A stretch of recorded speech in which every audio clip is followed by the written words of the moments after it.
The mining ship Horizon drifted through the asteroid belt between Mars and Jupiter, while Jake Collins worked alone in the engine room, checking fuel lines and replacing worn cables that sparked when the ship turned too fast, which happened often, because the captain liked to show off for visitors. Jake had been a mechanic for 3 years since leaving Earth to find work in space where humans were still learning how to survive among the older races who had been traveling the stars for thousands of years before humans even discovered fire. He was wiping grease from his hands when the announcement came over the speakers that a diplomatic vessel from the Andromeda system would dock with them in 1 hour to transfer a passenger, which was unusual because elves rarely traveled on human ships. The elves were beautiful and ancient and magical, but they kept to themselves mostly because they thought humans were too young and violent to be trusted with the secrets of the universe, which was probably true, Jake thought as he remembered the wars on Earth. He went to the observation deck to watch the elven ship approach, and it looked like a giant crystal butterfly with wings made of light that bent space around it so it could travel faster than anything humans had built so far. Other crew members gathered to watch too because seeing an elven ship was rare, and they whispered about which important elf might be coming aboard and why they would lower themselves to travel on a dirty human mining vessel. The docking was perfect and silent, unlike human ships that clanged and hissed when they connected, and Jake saw the airlock cycle open with a soft blue glow that meant elven technology was working its magic to match atmospheres. Then, she walked through and everything changed forever, though Jake did not know it yet as he stared at the most beautiful being he had ever seen in his 25 years of life. Luna stood 6 feet tall, with silver hair that moved like it was underwater, and purple eyes that glowed with their own light, and pointed ears that twitched when she heard the humans whispering about her. But what made everyone gasp were the 3 small dragons perched on her shoulders and arms like exotic pets, which was impossible because dragons were supposed to be extinct and definitely not supposed to be kept as pets by anyone. The dragons were each different colors, with one being deep blue like earth oceans, another green like forests, and the third red like Mars dust, and they all had wings that sparkled and eyes that seemed too intelligent for animals. Captain Martinez stepped forward to greet her, but stopped when the dragons hissed at him, showing tiny teeth that still looked sharp enough to cause damage if they wanted to bite someone. Luna spoke in a voice like music, saying she needed passage to the Europa station and would pay triple the normal rate if they asked no questions about her or her companions, which of course made everyone even more curious. The captain agreed because triple pay meant bonuses for everyone, and led her to the best passenger quarters they had, which were still pretty basic compared to what elves were used to, but she did not complain. Jake went back to the engine room but could not focus on his work because he kept thinking about those purple eyes and the way the dragons had looked right at him, like they could see into his soul. That night at dinner, she came to the mess hall and sat alone at a corner table, while her dragons curled up in her lap, purring like cats, which was when Jake learned that dragons purr when they are happy. The other crew members were too scared or amazed to approach her, but Jake had always been brave or stupid depending on who you asked, so he grabbed his food tray and walked over to her table. The dragons raised their heads to watch him approach, and he thought they might attack, but instead they made soft, chirping sounds, and the blue one actually seemed to smile, though that was probably his imagination. "May I sit here?" he asked, and Luna looked up at him with those purple eyes that seemed to see everything, including the oil stain on his shirt and the fact that he had combed his hair for the first time in weeks. "You are the mechanic from the observation deck," she said, which was not really an answer. But Jake sat down anyway because the dragons had not set him on fire yet, which seemed like permission.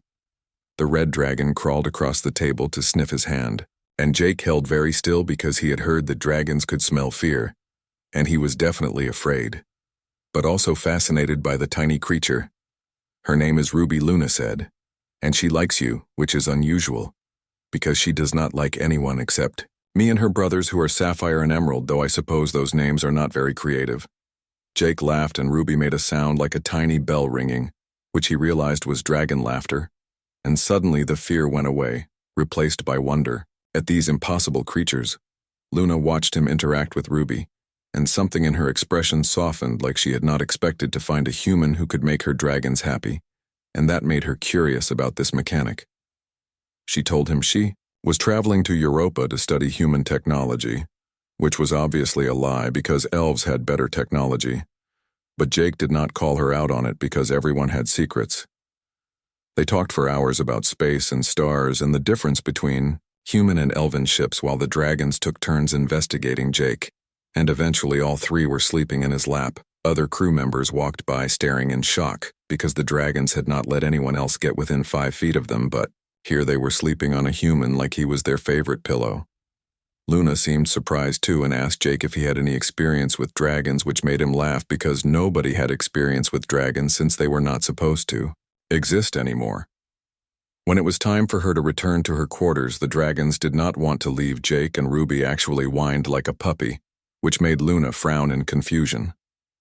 The next morning, Jake woke up early because he had dreamed about purple eyes and dragon songs, which was ridiculous. But he could not shake the feeling that something important was happening on this routine mining run. He went to check the engines, and found Luna already there with her dragons who were investigating the machinery, with curious chirps and occasional puffs of colored smoke that matched their scales. She was studying the human technology with genuine interest now, and asking questions about how humans had learned to harness fusion power without magic, which elves had been using for millennia.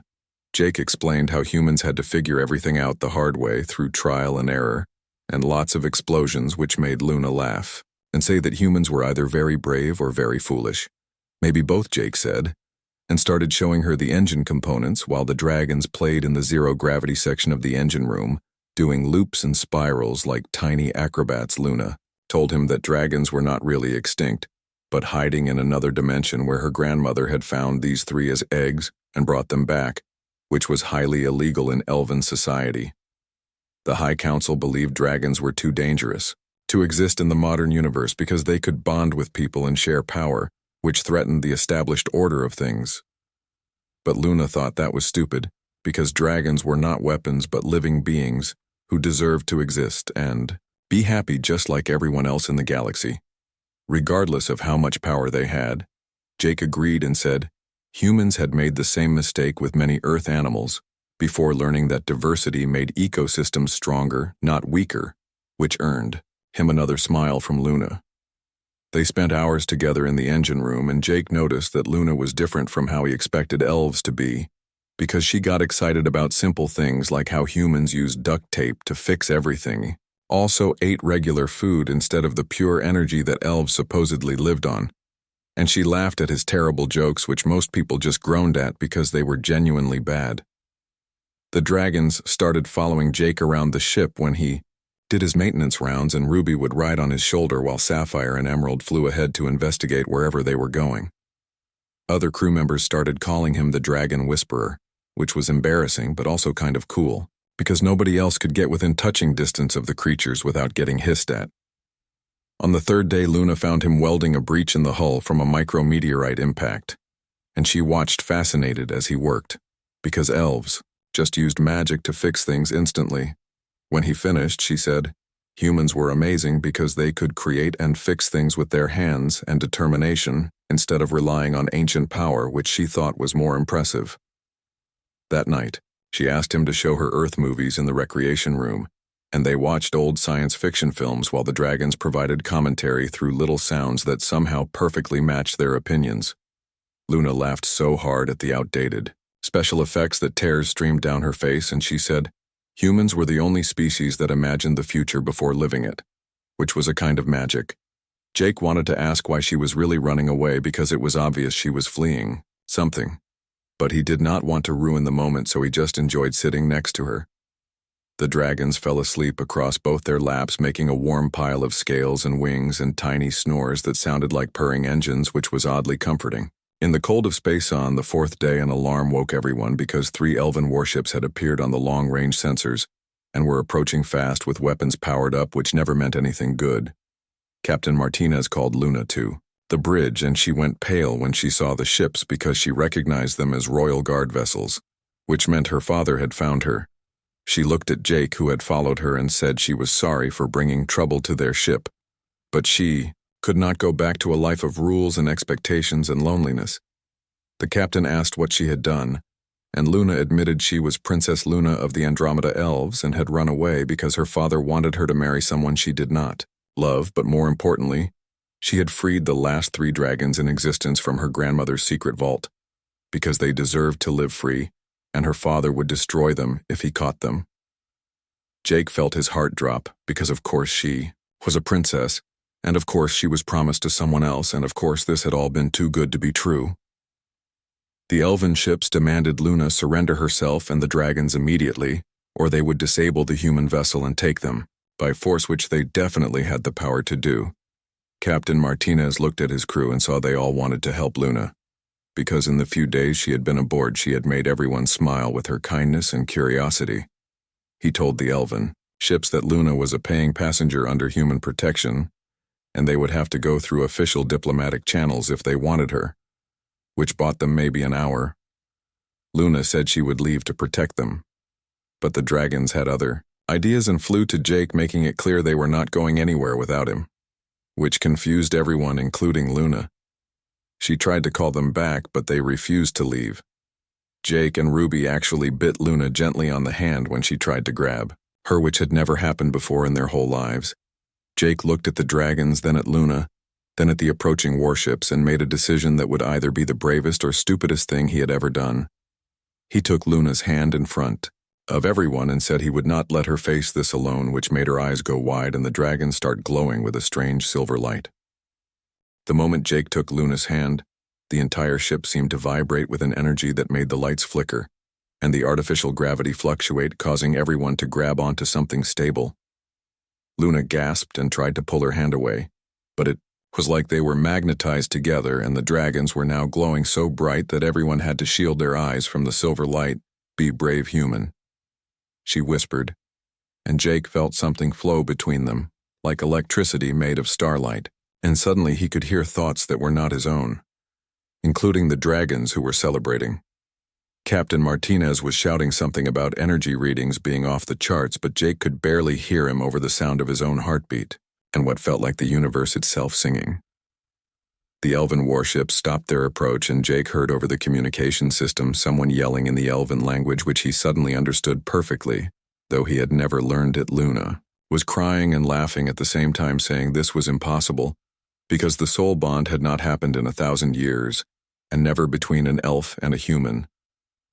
The dragons were flying in circles around them, creating a barrier of light, and Jake realized he could feel their emotions, which were pure joy mixed with relief that finally their person had found her match. Through the bond, he felt Luna's terror and wonder, and something else that made his chest tight, because she was feeling the same pull toward him that he had been fighting since he first saw her. The captain was backing away slowly because everyone could see the silver threads of light connecting Jake and Luna, like a web of stars that pulsed with each heartbeat they shared on the view screen. The largest elven warship was powering down weapons and requesting immediate communication with Princess Luna, which the captain accepted with shaking hands. A face appeared on the screen that looked like Luna, but masculine, an ancient with silver hair that seemed to hold galaxies and purple eyes that burned with power and rage. The Elf King Lunaris stared at his daughter and the human mechanic whose hands were still joined, and his expression went from anger to shock, to something that might have been fear. "You completed the soul bond with a human," he said in perfect English that sounded like thunder, and Luna lifted her chin defiantly, saying, "Yes, father, I did, though I did not mean to." Jake felt her fear through the bond, but also her determination, and he squeezed her hand gently, which sent warmth through the connection that made her smile. Despite the situation, the king demanded to know Jake's name and lineage and position, which seemed ridiculous because Jake was nobody special, just a mechanic from Earth with no famous ancestors or money.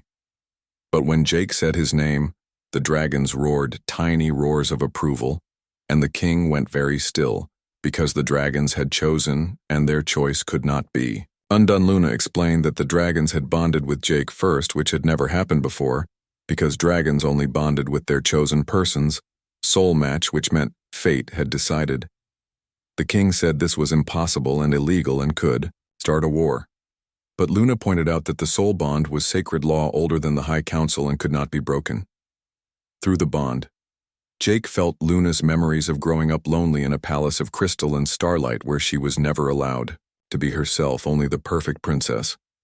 He saw her grandmother secretly teaching her about dragons and telling her that one day she would find someone who saw her true self, not just her title or power. He saw her father arranging marriages with elven nobles who wanted her bloodline and position but never bothered to know that she loved ancient earth poetry and fixing broken things. The king was speaking to someone off-screen in rapid Elven, and Jake understood they were discussing whether to attack anyway and take Luna by force despite the diplomatic incident. Captain Martinez surprised everyone by stepping forward and saying that Jake was under his protection as a crew member, and any attack on him would be considered an act of war against Earth. This was technically true but also insane because Earth had maybe 50 combat ships while the elves had thousands, but the captain stood firm with his hand on his sidearm. The rest of the crew moved to stand behind Jake and Luna, including the cook who was holding a ladle like a weapon, which would have been funny if the situation was not so serious. Luna told her father she would not return to marry Prince Varian, who was cruel, and saw dragons as weapons to be controlled, rather than beings deserving respect and freedom. The king said she had no choice, but then the dragons did something extraordinary and began to sing a harmony that resonated through the ship and space itself, reaching the elven vessels.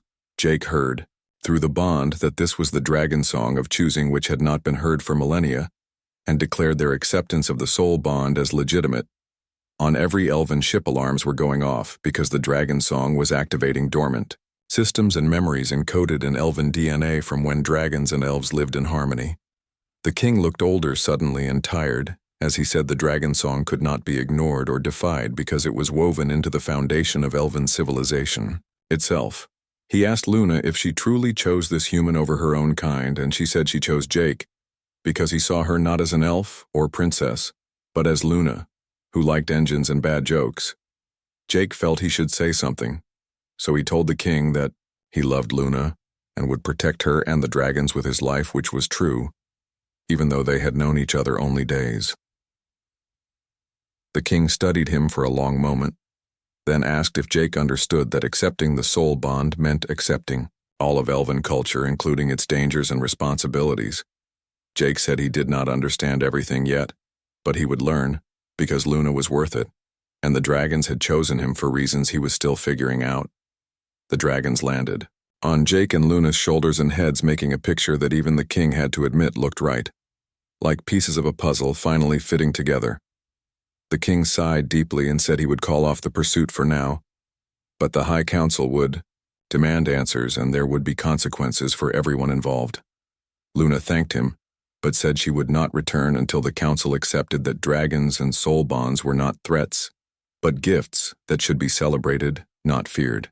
After the elven warships left, the horizon continued toward Europa Station, but everything had changed because news of the soul bond between a human and elf princess spread through the galaxy faster than light. Jake tried to go back to his normal routine, but it was impossible when he could feel Luna's emotions and the dragon's thoughts as clearly as his own, which was beautiful and overwhelming at the same time. Luna spent her time teaching him about the bond and how to shield his mind when needed, because feeling everything she felt was intense, especially when she was sad about leaving her family. The dragons were ecstatic and spent their time showing Jake memories of their species from before the Great Hiding, when dragons and elves worked together to build wonders among the stars.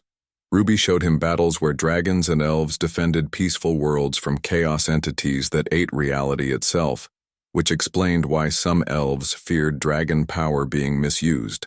Sapphire shared memories of dragon libraries built from crystallized thoughts where knowledge was stored in songs that could only be heard by those the dragons trusted completely.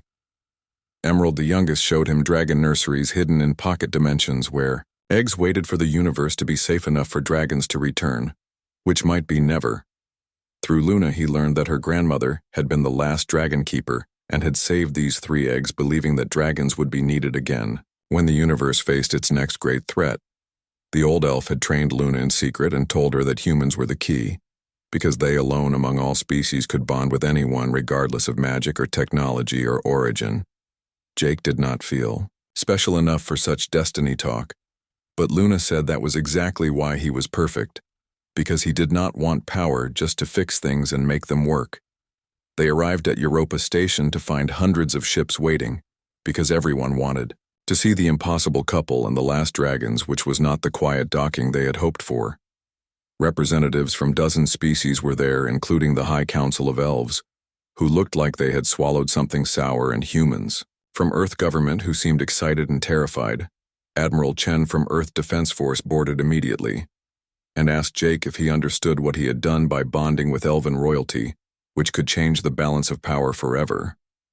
Jake said he just fell in love, which made the Admiral laugh bitterly and say love had started more wars than hate, which was probably true but not helpful right now.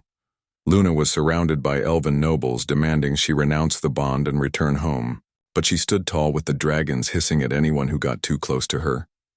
Lord Varian, her former betrothed, was there too, looking perfect and cold with silver hair and dead eyes that made Jake understand why Luna had run away from him. He challenged Jake to combat for Luna, which was apparently still legal under ancient law, and Jake felt Luna panic through the bond because Varian was a warrior trained since birth. But Jake said yes anyway because he could feel how much Luna feared Varian, and he would rather die than let her be forced into that marriage, even if he only lasted seconds. The combat was set for the next day in the station's arena, which was usually used for sports, but would now host something that might start or prevent an interstellar war. That night, Luna came to his quarters crying and said he was an idiot for accepting because Varian had killed 17 people in legal duels and enjoyed causing pain. Jake held her and said he had to try because the bond meant they were one now, and he could not let her face this alone even if he died trying. The dragons curled around them, both purring sadly, and Jake realized they were saying goodbye because they did not think he would survive. But they loved him for trying. Luna kissed him then for the first time, and it was like touching a star with his soul because the bond amplified everything until he could not tell where he ended. And she began. She taught him through the night about elven combat rules and weaknesses that Varian had, which were few but might give Jake a chance if he was clever and lucky. The arena was packed with thousands of beings from across the galaxy, all wanting to witness history, whether it ended in love or death or war between species. Varian entered in elaborate armor that sparkled with protective magic, while Jake wore his mechanic jumpsuit because he did not own armor and refused the ceremonial gear offered. The elf lord laughed and said this would be over quickly, and then he would take Luna and execute the dragons as the law demanded for their unlawful existence. Jake felt rage for the first time through the bond, but it was not his own. It was Luna's and the dragons combined into something that made his hands steady and mind clear. The combat began, and Varian moved like lightning, striking with an energy blade that cut through metal like paper, while Jake dodged using reflexes he did not know he possessed. Through the bond, Luna was feeding him her knowledge of combat, and the dragons were sharing their ancient memories of fighting beings much more dangerous than one arrogant elf. Jake grabbed a piece of broken pipe from the arena floor, and Varian laughed, saying, "Human scrap metal could not pierce elven armor," which was true. But Jake was not aiming for armor. He threw the pipe at the lights above, which shattered and fell, forcing Varian to dodge. And in that moment, Jake did something impossible and stepped through space to appear behind him. Later, Luna would explain that the dragons had taught him to slip between dimensions like they did. But in the moment, Jake just moved on instinct and struck Varian's unprotected neck. The elf lord fell unconscious, and the arena went silent, because a human had defeated elven nobility in single combat using dragon techniques that should have taken centuries to learn. The High Council demanded Jake be arrested for using illegal dragon magic, but Admiral Chen pointed out that the combat was legal, and Jake had won according to their own rules. Luna ran to Jake and kissed him in front of everyone while the dragons flew victory loops, shooting tiny fireworks that spelled words in languages that had been dead for millennia. The council elder stepped forward and said this changed everything, because if humans could bond with dragons and elves, then the old prophecies might be true after all. She explained that ancient texts spoke of a time when all species would unite through bonds of soul and purpose to face a darkness that would consume everything. Luna said that was why her grandmother saved the dragon eggs and why she had felt compelled to run away and find someone who could complete the first new bond. The weeks after the combat changed the galaxy forever, As more soul bonds began forming between species that had barely spoken before, and the dragons sang their approval across dimensions, Jake and Luna were moved to a diplomatic station where they could be protected and studied, though Jake hated being treated like a science experiment. Even if he understood why scientists from every species came to test their bond, and the dragons, who were teaching other humans and elves how to open their minds to connection beyond what they thought possible. Luna father arrived after a month of negotiations with the High Council, and Jake was terrified to meet him properly, but the king surprised everyone by apologizing to his daughter. He said her grandmother had been right and he had been blinded by fear of change and tradition, when he should have been brave enough to see the truth in front of him. The dragons actually purred when he approached, which shocked everyone because they had never accepted anyone except Jake and Luna. But apparently the king had changed his heart. He offered Jake a place in the royal family, which Jake politely declined, saying he just wanted to be with Luna and help fix things, which made the king laugh genuinely. More dragon eggs were discovered in hidden vaults across the galaxy, and they began hatching, but only when near bonded pairs, which proved the dragons had been waiting for unity. Jake learned to use his new abilities to help repair ships and stations in ways that combined human engineering with elven magic and dragon dimensional knowledge, creating something entirely new. Luna became an ambassador for the New Age teaching species how to overcome their fear of bonding and showing them that difference, plus unity equals strength, not weakness. Ruby, Sapphire, and Emerald grew larger and stronger as more dragons returned to the universe, and they became the leaders of their reborn species, teaching the old ways. They still preferred Jake's shoulders for napping, though, which he did not mind even when they got too big, and he had to reinforce his clothes with metal threads.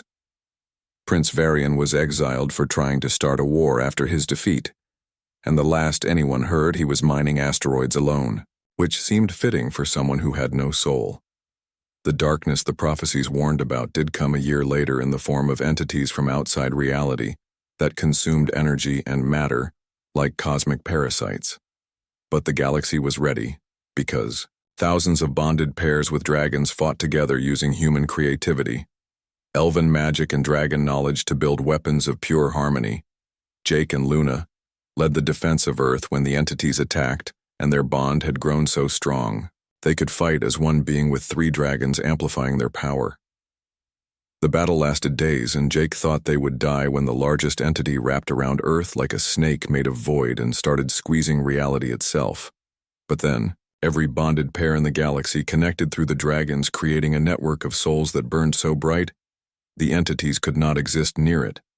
The darkness fled back to whatever hell it came from, and the galaxy celebrated the victory that proved unity was not just possible but necessary for survival. Jake and Luna got married on the rebuilt Europa station with dragons carrying flowers, and representatives from every species, attending, even the crystalline beings from the galactic core. Her father performed the ceremony himself and cried when he placed the crown on Jake's head, making him technically a prince, though Jake still preferred being called mechanic.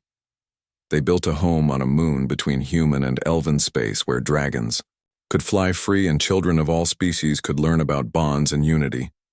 Their first daughter was born with purple eyes and human determination, and the ability to hear dragons from birth, which the doctor said was impossible but happened anyway. She grew up surrounded by dragons and love and never knew that her parents' bond had once been considered impossible, because by then mixed families were becoming common. Jake still fixed things because that was who he was, but now he fixed relationships between species and broken treaties and ancient feuds that seemed silly in the New Age. Luna still studied technology and magic, finding ways to combine them that made both stronger, and she never stopped being curious about how things worked and could be better.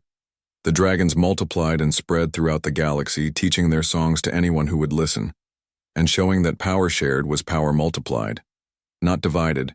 Ruby had babies first and insisted Jake name them, which was how the galaxy ended up with dragons named Wrench and Sparkplug, which Luna found hilarious and fitting. Sapphire became the dragon ambassador to Earth and spent his time teaching human children that magic was just science they did not understand yet, which was probably true. Emerald grew the largest and became the protector of the bonded pairs, making sure no one like Varian could ever threaten them again. which he did with fierce determination. Years later, when Jake was older and his daughter was learning to fly with her own dragon, he remembered that first day when Luna walked onto his ship. He asked her if she had known what would happen when she said, "Be brave, human," and she smiled, saying she had hoped but never imagined it would be this wonderful. Their bond had started a revolution that saved the galaxy, and Jake thought that was pretty good for a mechanic who just wanted to fix things and make them work. The dragons agreed and sang their approval in harmonies that reached across space to where new eggs were hatching and new bonds were forming every day.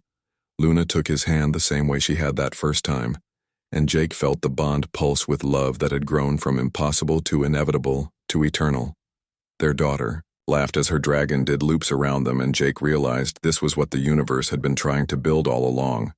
Through all the wars and fear, connection beyond species and magic and technology, just souls finding each other across the vast darkness and choosing to hold on no matter what tried to tear them apart.